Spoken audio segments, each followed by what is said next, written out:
এমন এক সময় ছিল যখন কন্যা সন্তান জন্মগ্রহণ করাই ছিল পাপ, এবং সেই জাহালাতের যুগে কন্যা হয়েছে, মেয়ে হয়েছে শুনলে পরে স্বামীর মুখ কালো হয়ে যেত, মুখটা মলিন হয়ে যেত, এবং বাচ্চাটাকে ধরে আছাড় মেরে মেরে ফেলে দিত। জীবিত অবস্থায় কবরের মধ্যে পুঁতে রাখতো, পাথর মেরে মাথাটা থেতলো করে দিত। আল্লাহ পাক কোরআনে কারিমে বলেছেন, বিআইয়ি যামবিন কুতিলাত, কোন অপরাধে এই কন্যা সন্তানটিকে হত্যা করলে, কি অপরাধ তার? বনু তামিমের এক ব্যক্তি ইসলাম কবুল করার পর লোকটি কাঁদতেছিল। হাদিস শরীফে ঘটনাটি এসেছে। নবী করিম সাল্লাল্লাহু আলাইহি ওয়াসাল্লাম তাকে প্রশ্ন করলেন, তুমি কাঁদছো কেন? লোকটি বলছে, হে নবী, আমি তো মুসলমান হলাম, কিন্তু আমার গুনাহ কি মাফ হয়েছে?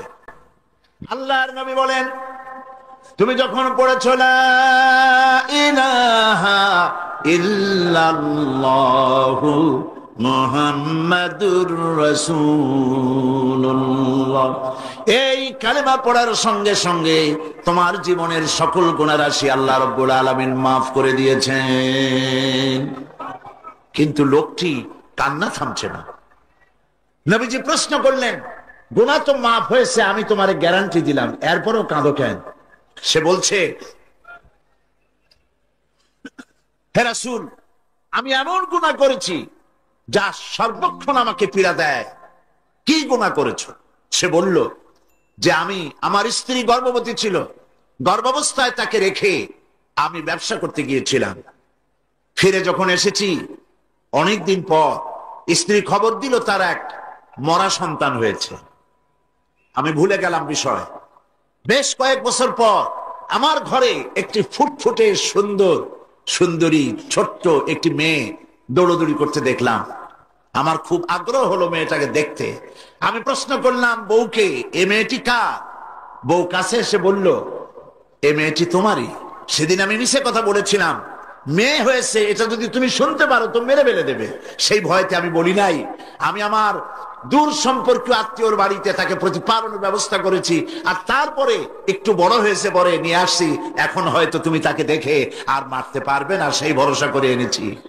লোকটি বলল, হে রাসূল, আমি মেয়েটিকে আদর করলাম, স্নেহ করলাম, মমতা করলাম। কয়েকদিন যাওয়ার পর আমার মনের মধ্যে চিন্তা জাগলো, এই মেয়েটা তো শৈশব থেকে কৈশোরে পদার্পণ করবে, তারপরে যৌবন পাবে, এরপরে তাকে বিয়ে দিতে হবে। আমি সমাজপতি, আমার মেয়ে অন্যের বাড়িতে রান্না করে খাওয়াবে, অন্যের বাড়ির কাপড় চোপড় পরিষ্কার করবে, তাহলে তো আমার সম্মান বাঁচবে না, আমার ইজ্জত বাঁচবে না। আমি তখন সিদ্ধান্ত নিলাম, এই অপমানের চাইতে মেয়েটিকে মেরে ফেলা অনেক ভালো। আমি আমার বউকে বললাম, মেয়েটিকে সাজিয়ে দাও, গুছিয়ে দাও, একটু বেড়ায় আসে। স্ত্রী সরল মনে মেয়েটাকে সাজিয়ে গুছিয়ে দিল। এই মেয়েটিকে নিয়ে আমি চললাম। কিছু দূর দৌড়ে যায় আমার সামনে, আবার পেছনে আমার কাছে আব্বা আব্বা বলে ছুটে আসে, আবার পেছনে পড়ে আবার আব্বা আব্বা করে দৌড়ে এসে আমাকে জড়িয়ে ধরে। এভাবে যেতে যেতে এক নির্জন এলাকায় গিয়ে, এক পাহাড়ি এলাকায় গিয়ে আমার চাদরের ভেতর থেকে মাটি খোঁড়ার যন্ত্র বের করে মাটি খোঁড়া আরম্ভ করলাম। মেয়ে আমার কাছে বসে বলছে, বাবা তুমি এত কষ্ট করছো কেন? সে তো বুঝতে পারতেছে না যে আমি তার জন্য কবর খনন করতেছি, আমি মাটি খুঁড়তেছি। মাটি এসে আমার জামায় লাগে, দাড়িতে লাগে, আর আমার মেয়ে আমার পাশে বসে আমার দাড়ি থেকে, জামা থেকে ধুলাবালি সরায় দিচ্ছে আর বলছে, বাবা তুমি এত কষ্ট করছো কেন? গর্তটা যখন খনন করা হয়ে গেল, মেয়েটার হাত পা বাঁধা শুরু করলাম। মেয়ে বুঝতে পেরেছে আমি তাকে মেরে ফেলবো। মেয়ে তখন বলছে, বাবা আমাকে মেরো না, আমি তোমাকে বাবা ডেকে তোমাকে সমাজে নিন্দনীয় করব না, আমাকে মেরো না। আমি তার কোনো কথা শুনলাম না। হাত পাও বেঁধে সদরে কুয়ার ভিতরে, গর্তের ভিতরে নিক্ষেপ করলাম। মেয়েটি আমার চিৎকার মেরে বলতেছে, বাবা আমাকে মেরো না, আমি তোমাকে বাবা বলে শরম দিব না। লোকটি বলছে, রাসূল আমার পাষাণ হৃদয় গলল না। শেষবারের মতো একটা পাথরকে উঁচু করে আমি আমার মেয়ের মস্তককে লক্ষ্য করে এই পাথর সজলে নিক্ষেপ করলাম। মেয়ের বুক ফেটে রক্ত ফিনকি দিয়ে বেরিয়ে গেল, আর মেয়ের মুখ থেকে আব্বা বলে একটা চিৎকার বেরোলো। ওই আব্বা চিৎকার এখনো যেন আমার কানে আমি শুনতে পাই। হাদিস শরীফে এসেছে, নবীজি কাহিনী শুনতেছিলেন, আর নবীজির রহমতের নবীর চোখ দিয়া পানি পড়ে দাড়ি ভিজে ভিজে পড়তেছিল। এমন সময় ছিল যখন নারীদের কোনো সম্মান ছিল না, ইজ্জত ছিল না। নারীর সম্মান কে দিল? আল্লাহ দিলেন। বলেন কে দিলেন? আজ নাস্তিক মুরতাদ শ্রেণীর বুদ্ধিজীবীরা, কলাবিষ্টরা দরদ নিয়ে গিয়ে আসছে নারীরা নির্যাতিতা হচ্ছে, ইসলাম নাকি ঠকাইছে তাদেরকে। তারা ইসলামের বিরুদ্ধে নানান কথা বলছে। আজকে আমাদের জানতে হবে ইসলাম কি দিল আর পাশ্চাত্য কি দিল। নারী, ইসলাম যা দিয়েছে নারীকে, পুরুষকে নারীকে, ইসলাম যে সমান অধিকার দিয়েছে পৃথিবীতে কেউ তা দিতে পারে না। নারীর জীবনে তিনটা ভাগ করা যায়, নারীর জীবনকে তিনটা ভাগ করা যায়। প্রথমে সে কন্যা হিসেবে পৃথিবীতে আসে, এরপরে এই কন্যাটি কিশোরী হয়, তারপরে যৌবন পায়, এরপরে একদিন বিয়ে হয়ে যায়, তখন সে স্ত্রী হয়, বধূ হয়। তো প্রথম স্তর হচ্ছে, প্রথম অধ্যায় নারীর জীবনের প্রথম অধ্যায় সে কন্যা, দ্বিতীয় অধ্যায় সে বধূ, তৃতীয় অধ্যায় সে মাতা হয়ে যায়। ইসলাম এই তিন অধ্যায় নারীকে কি দিল, কি অধিকার দিল, এবং স্বামী আর স্ত্রীর মধ্যে কি সম্পর্ক গড়ে দিল ইসলাম, তা আমাদের জানা দরকার। দেখুন, নবী করিম সাল্লাল্লাহু আলাইহি ওয়াসাল্লাম একটা কন্যাকে কি মর্যাদা দিচ্ছেন। হাদিস শরীফে এসেছে, যখন কোন ঘরে একটি কন্যা সন্তান জন্মগ্রহণ করে, ওই ঘরের ভিতরে তখন এক রহমতের ফেরেশতা আসে, এসে বলে, আসসালামু আলাইকুম ইয়া আহলাল বাইত। হে ঘরের মালিকেরা, হে ঘরের গৃহবাসীরা, তোমাদের উপরে আল্লাহর রহমত বর্ষিত হোক। ফেরেশতা চলে যায় কন্যাটির কাছে, ওই নবজাত কন্যার কাছে গিয়ে নূরের তৈরি পর দিয়ে এই কন্যার মাথা বুলায়, আর বলতে থাকে, এই কন্যাটিকে যে যত্ন করবে, আদর করবে, আদর শিখাবে, সাহায্য করবে, আল্লাহর সাহায্য কিয়ামত পর্যন্ত তার সাথে অব্যাহত থাকবে। এই হাদিস ছেলের জন্য এরকম একটি হাদিস নাই, এরকম একটি হাদিস এসছে মেয়েদের জন্য। সুবহানাল্লাহ। নবীজি বলছেন, মান আলা জারিয়াতাইনি হাত্তা তাবলুগা জা ইয়াউমাল কিয়ামাতে আনা ওয়া হুয়া কাহাতাইনি ওয়া দাম্মা আসাবিহু। আখরাজাহু মুসলিম। মুসলিম শরীফের হাদিসের মধ্যে এসেছে, আল্লাহর নবী বলেন, যদি কারো দুটি কন্যা সন্তান হয়, আর ওই কন্যা সন্তানটিকে বয়সপ্রাপ্ত হওয়া পর্যন্ত যদি তাকে প্রতিপালন করে এবং তাকে সহযোগিতা করে, কিয়ামতের দিন আমি মুহাম্মদ সাল্লাল্লাহু আলাইহি ওয়াসাল্লাম আর ওই দুই কন্যার পিতা পাশাপাশি অবস্থান করব জান্নাতে। এই কথা ছেলেদের ব্যাপারে বলা হয় নাই, কাদের ব্যাপারে বলা হয়েছে? মেয়েদের ব্যাপারে। নবী করিম সাল্লাল্লাহু আলাইহি ওয়াসাল্লাম বলেছেন, ওয়ান জাবির বিন আব্দুল্লাহ রাদিয়াল্লাহু তাআলা আনহু قال قال رسول الله صلى الله عليه وسلم من كان له ثلاث بنات يربيهن ويكفيهن ويرحمهن فقد وجب له الجنة। নবীজি বলেন, তিন কন্যার পিতা যদি কেউ হয়, আর ওই তিনটি কন্যাকে যদি কেউ স্নেহ করে, আদর করে, আদব শিখায়, দিন শিখায়, আর এবং সৎপাত্রস্থ করতে পারে, নবীজি বলছেন ওই পিতার জন্য কিয়ামতের দিন আল্লাহ পাক জান্নাত ওয়াজিব করে দিবেন, জান্নাত তার জন্য ওয়াজিব হয়ে যাবে। নবী করিম সাল্লাল্লাহু আলাইহি ওয়াসাল্লাম বলেছেন, লা তাকরিহুল বানাত ফাইন্নী আবুল বানাত। রাসূলুল্লাহ সাল্লাল্লাহু আলাইহি ওয়াসাল্লাম বলেছেন, কন্যাদেরকে ঘৃণা করো না, কারণ আমি মুহাম্মদ সাল্লাল্লাহু আলাইহি ওয়াসাল্লাম কন্যাদের পিতা। সুবহানাল্লাহ। যারা কন্যা সন্তান হলে পরে মুখ কালো করেন, অনেক পুরুষ আছে যখন স্ত্রী গর্ভবতী হয় বন্ধুদের কাছে খবর দেয়, আল্লাহ আমারে সন্তান দিবেন, দোয়া করো। তারপরে যখন খবর পাওয়া গেল ডেলিভারি করেছে একটা মেয়ে, মুখটা মলিন হয়ে যায়। বন্ধুরা জিজ্ঞেস করলো, কই সন্তান হবে বললে, কতদিন চলে গেল কোনো খবর টবর যে দিলে না। কয় যে বলার মতো না। কি? কয় যে মাইয়া হয়েছে, একটা মেয়ে হয়েছে। এটা আর বলার মতো না। মুখটা কালো হয়ে যায়, স্ত্রীর সঙ্গে কথা বলে না। বারবার মেয়ে হলে, এমনও খবর পাওয়া গেছে বারবার মেয়ে হয়েছে বলে স্ত্রীকে তালাক পর্যন্ত দিয়ে দিয়েছে। নাউজুবিল্লাহ। মেয়ে হওয়ার জন্য স্ত্রী কি দায়ী? কে দায়ী? স্বামী দায়ী? তো খামোকা কেন মুখ মলিন করেন? আল্লাহ রাব্বুল আলামিন বলেছেন কোরআনে কারীমের মধ্যে, আমি কাউকে ছেড়ে দেই, কাউকে মেয়ে দেই, কাউকে ছেলেও দেই মেয়েও দেই, কাউকে কিছুই দেই না। ইন্নাল্লাহা আলা কুল্লি শাইইন কাদির। সমস্ত জিনিসের উপরে ক্ষমতা কার? আল্লাহ পাকের। সন্তান হয় না, আল্লাহর কাছে চাও, ছেলেও দিতে পারেন মেয়েও দিতে পারেন, তার ইচ্ছা। বারবার মেয়ে হয়েছে তো কি ক্ষতি হয়েছে? কি ক্ষতি হয়েছে? নবী করিম সাল্লাল্লাহু আলাইহি ওয়াসাল্লামের সন্তানদের মধ্যে মেয়েও ছিল, ছেলেরাও ছিলেন, কিন্তু ছেলেরা সব মারা গেলেন। বেঁচে থাকলেন কারা? বলেন, কারা বেঁচে থাকলেন?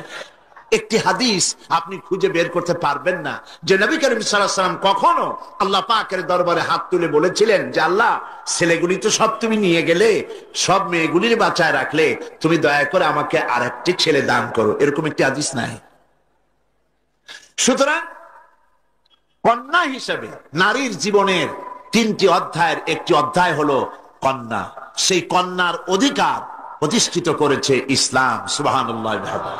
এবার কিছুদিন পর সে বউ হয়ে গেল, স্ত্রী হলো যৌবন পাওয়ার পর। এখন দেখেন কোরআন তাকে কি অধিকার দিচ্ছে। আল্লাহ রাব্বুল আলামিন বলেন, ওয়া মিন আয়াতিহি আন খালাকা লাকুম মিন আনফুসিকুম আজওয়াজান লিতাসকুনু ইলাইহা ওয়া জাআলা বাইনাকুম মাওয়াদ্দাতান ওয়া রাহমা।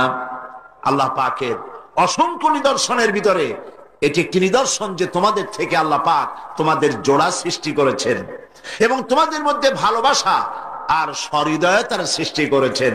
ভালোবাসা কে সৃষ্টি করলেন?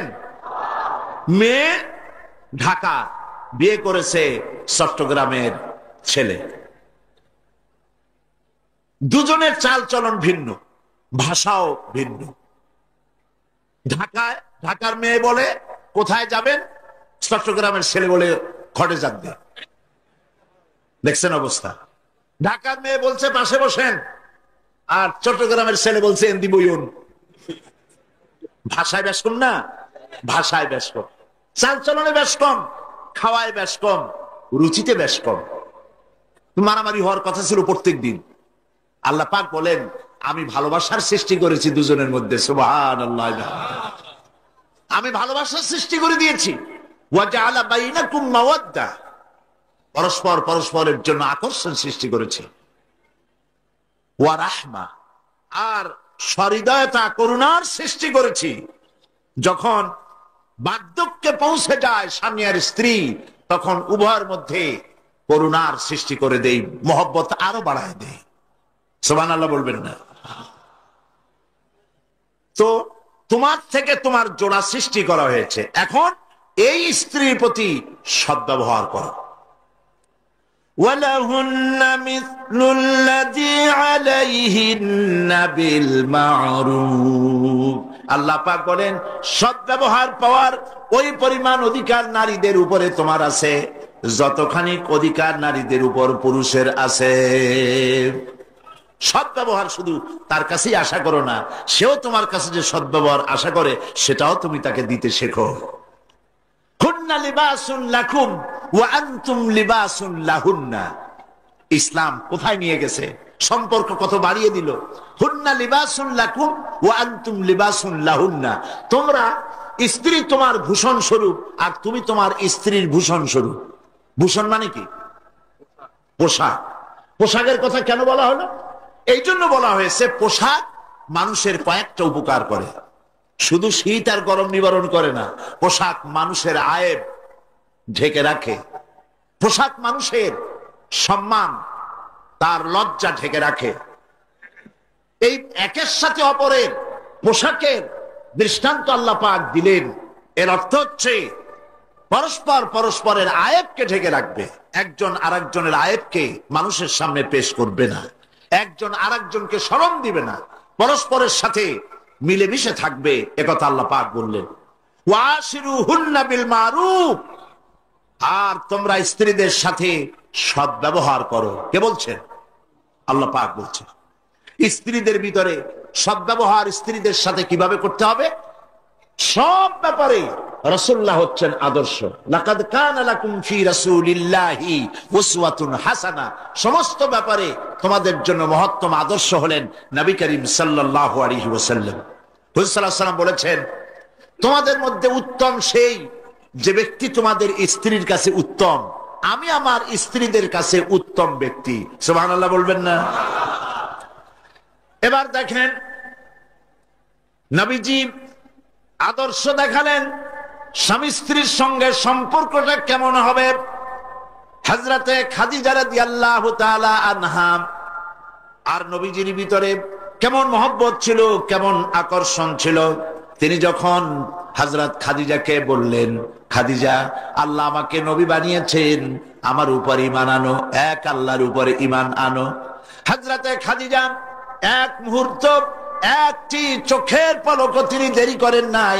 যখনই নবীজি তাকে ঈমান আনতে বলেছেন, হযরত খাদিজা পড়েছেন লা ইলাহা ইল্লাল্লাহু মুহাম্মাদুর রাসূলুল্লাহ। নবী করিম সাল্লাল্লাহু আলাইহি ওয়াসাল্লাম বলেছেন, আকাশের নিচে জমিনের উপরে খাদিজার মতো উত্তম মহিলা পৃথিবীতে আর নাই। কি সম্মান আল্লাহ পাক তাকে দিয়েছেন। আল্লাহ পাক নিজে হযরতে খাদিজাকে সালাম জানিয়েছেন। সুবহানাল্লাহ বলবেন। হেরা পাহাড়ে হযরতে জিবরাইল আলাইহিস সালাম নবীজির সঙ্গে কথা বলছেন, ওহী নিয়ে এসেছেন। কিছুক্ষণ পরে হযরতে জিবরাইল বলেন, ইয়া রাসূলুল্লাহ, আমি দেখতে পাচ্ছি খাদিজা আপনার জন্য খানা নিয়ে আসতেছেন। খাদিজা যখন আপনার কাছে পৌঁছে যাবে, আপনি খাদিজাকে বলবেন, আল্লাহ রাব্বুল আলামিন আজ আমি আসার সময় আমার মাধ্যমে খাদিজাকে সালাম জানিয়েছেন। হযরতে খাদিজা যখন নবীজির কাছে পৌঁছে গেছেন, আল্লাহর নবী বলেন, খাদিজা, তোমার জন্য আজকে একটি সুসংবাদ আছে। তিনি বললেন, আমার জন্য কি খবর, কি সুসংবাদ? হযরতে রাসূল বলছেন, খাদিজা শোনো, এইমাত্র জিবরাইল আমার কাছে চলে গেলেন, আর জিবরাইল বলে গেলেন, আল্লাহ রাব্বুল আলামিন তোমাকে সালাম জানিয়েছেন। হযরত খাদিজা ডুকরে কেঁদে উঠলেন। তিনি বললেন, ইয়া রাসূলুল্লাহ, আমার মানব জন্ম সার্থক হয়ে গেছে, আল্লাহ আমারে সালাম জানাইছেন, এর চাইতে সৌভাগ্য আমার জীবনে আর কিছুই নাই। তবে নবীজি, আল্লাহর সালামের জবাব কেমনে দিতে হয় আমি জানি না, আপনি দয়া করে আমার পক্ষ থেকে আল্লাহর সালাম যেমনে দিলে আল্লাহ খুশি হয় তেমনি আপনি দিয়া দিবেন। কি মহব্বত স্বামী আর স্ত্রীর ভিতরে ছিল। হযরতে খাদিজা, হযরতে রাসূল করিম সাল্লাল্লাহু আলাইহি ওয়াসাল্লাম, নবী করিম সাল্লাল্লাহু আলাইহি ওয়াসাল্লামের ঘরে হযরত খাদিজা যতদিন ছিলেন আরেকটি বিবাহ তিনি করেননি। হযরত আয়েশা বলছেন, নবীজি আমার কাছে ঘুমানো ছিলেন, গভীর রাত্রে আমার ঘুম ভেঙে গেল। আমি চিন্তা করলাম নবীজি কোথায় গেলেন, মনে করলাম অন্য কোন স্ত্রীর ঘরে গেছে নাকি। আমি খুঁজতে লাগলাম, কোন ঘরে পাওয়া গেল না। খুঁজতে খুঁজতে অবশেষে আমি নবীজিকে পেলাম রিয়াদুল জান্নাতের ভেতরে, মসজিদে নববীর জান্নাতের টুকরার ভেতরে বসে নবীজি মোনাজাত করতেছেন। আমিও পিছনে আল্লাহর দরবারে হাত তুললাম।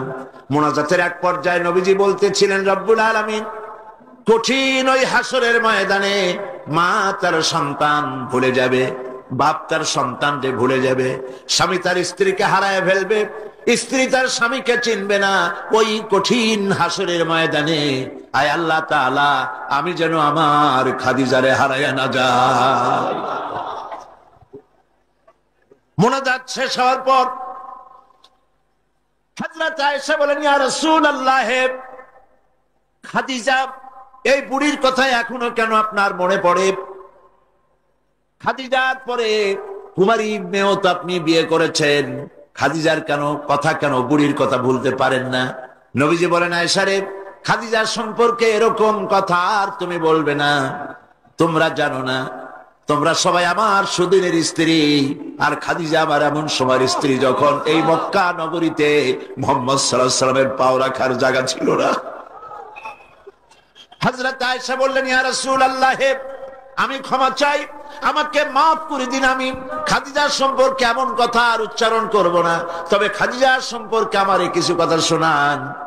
হযরতে নবীজি বলেন, আয়েশা রে, শোনো, আমার সঙ্গে বিবাহের পর খাদিজার ধন সম্পত্তি যা ছিল আল্লাহর রাস্তায় সব উজাড় করে দিয়েছে। কতদিন না খেয়েও থেকেছে, একদিনের জন্য বলে নাই আপনার সাথে বিয়ে হয়েছে বলে আজ আমি না খাইয়ে আসি। সারাদিন সারা রাত দাওয়াতের কাজ করে আমি যখনই দরজার কাছে ফিরেছি, যত রাত হোক না কেন, একবার বলেছি খাদিজা, অমনি দরজা খুলে গেছে। আমি প্রশ্ন করেছি, খাদিজা, যত রাত্রে আসলাম একদিনও দুইটা ডাক দেওয়া লাগলো না, তুমি কি ঘুমাও না?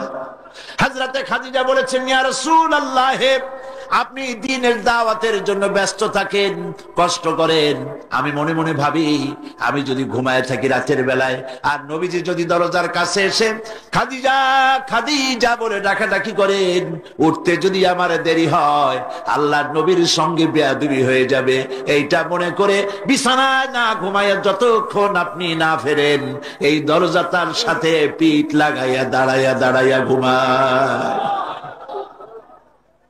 হযরত আয়েশা বলেছেন, আমাদের ঘরে রান্না বান্না তেমন হতো না, আমাদের ঘরে তেমন গোশত খাওয়ার সুযোগ আমাদের কিসমতে তেমন হতো না।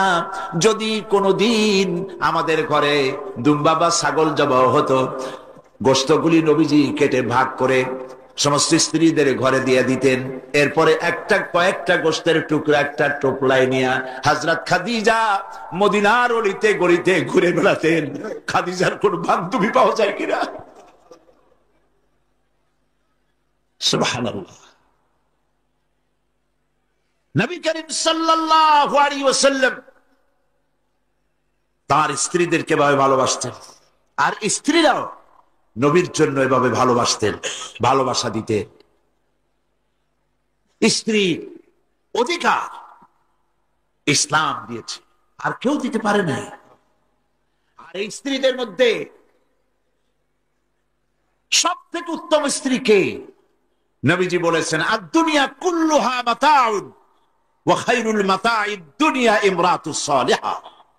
দুনিয়ার সবকিছু সম্পদ, এর মধ্যে উত্তম নিয়ামত হচ্ছে পতিপরায়ণা সতীসাধ্যী স্ত্রী। সুবহানাল্লাহ। হুজুর বলেছেন, তিনটি জিনিস আমি পছন্দ করি, তিনটি জিনিস আমার প্রিয়। একটি হলো নামাজ, একটি হলো সুগন্ধ, আর একটি হলো স্ত্রী। সুবহানাল্লাহ। এই স্ত্রীকে সমান অধিকার দিয়েছে নবীজি, আল্লাহর ইসলাম সমান অধিকার দিয়েছে।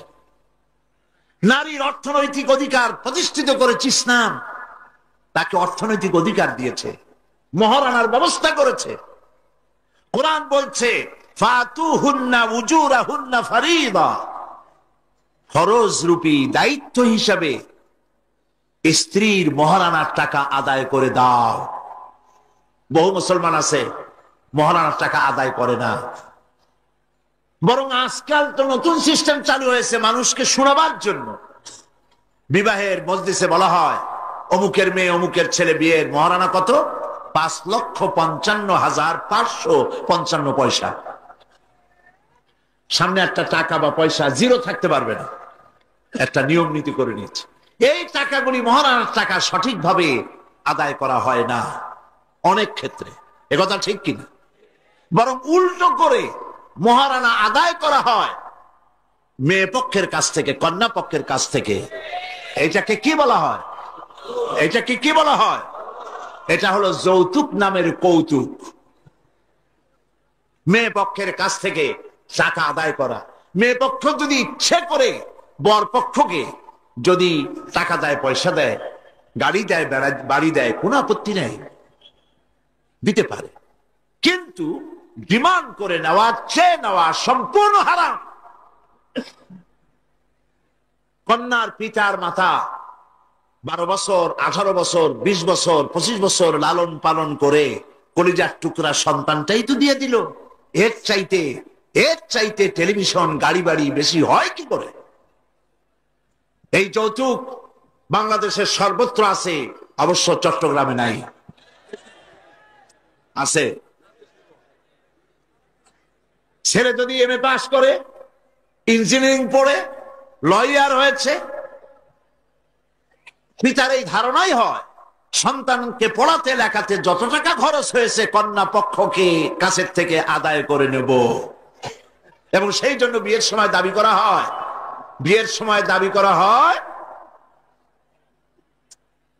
50 লক্ষ টাকা দিতে হবে, গুলশানে 3টা বাড়ি দিতে হবে, মঙ্গল গ্রহে অফিস বানায় দিতে হবে। আপনার ছেলে এমএ পাস করেছে, লয়ার হয়েছে, ব্যারিস্টার হয়েছে, তো কি হয়েছে? আপনি কেন নির্যাতন করবেন কন্যা পক্ষকে? জায়েজ নাই, হারাম। শূকরের মাংস যেমন হারাম, কন্যা পক্ষের কাছ থেকে জবরদস্তি করে চেয়ে ডিমান্ড করে যৌতুক আদায় করা ওরকমই হারাম। এই কাজটি কি আপনারা করবেন? এই কাজটি কি করবেন? বিবাহ করবে, বিবাহ করাবেন ছেলেকে ভালোবাসা দিয়ে, টাকা দিয়ে, পয়সা দিয়ে বিবাহ করায়া মেয়ে একটা ঘরে নিয়ে আসবেন। কন্যা পক্ষের উপরে চাপ সৃষ্টি করবেন না। তো নারীকে মহারণা দেওয়ার ব্যবস্থা ইসলাম করেছে। কে ব্যবস্থা করেছে বলেন? ইসলাম করেছে। এবার আরো দেখুন আল্লাহ পাক কি বলছে। وَإِذَا أَتَيْتُمْ إِحْدَاهُنَّ قِنطَارًا فَلَا تَأْخُذُوا مِنْهُ شَيْئًا। তো যে তোমরা নারীদেরকে স্তূপ পরিমাণ অর্থ করি যদি দান করো, তাহলে সামান্য তার থেকে ফেরত নিও না।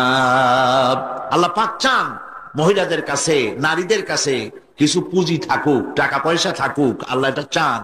যদি তুমি কিছু দাও, তা যদি স্তূপ আকারেও হয়, তবুও সেগুলিকে ফেরত দিও না।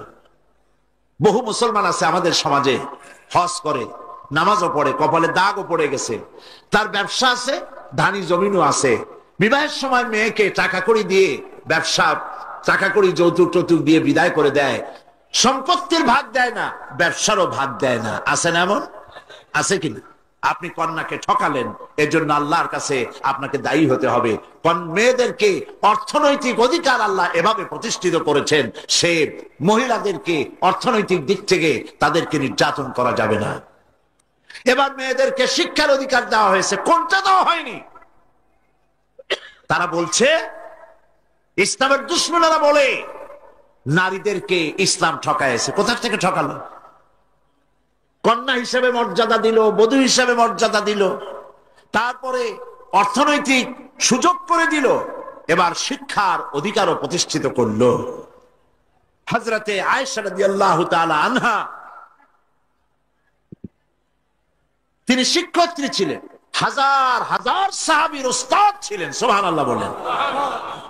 হাদিসের উস্তাদ ছিলেন, তাফসীরের উস্তাদ ছিলেন, ফিকহের উস্তাদ ছিলেন।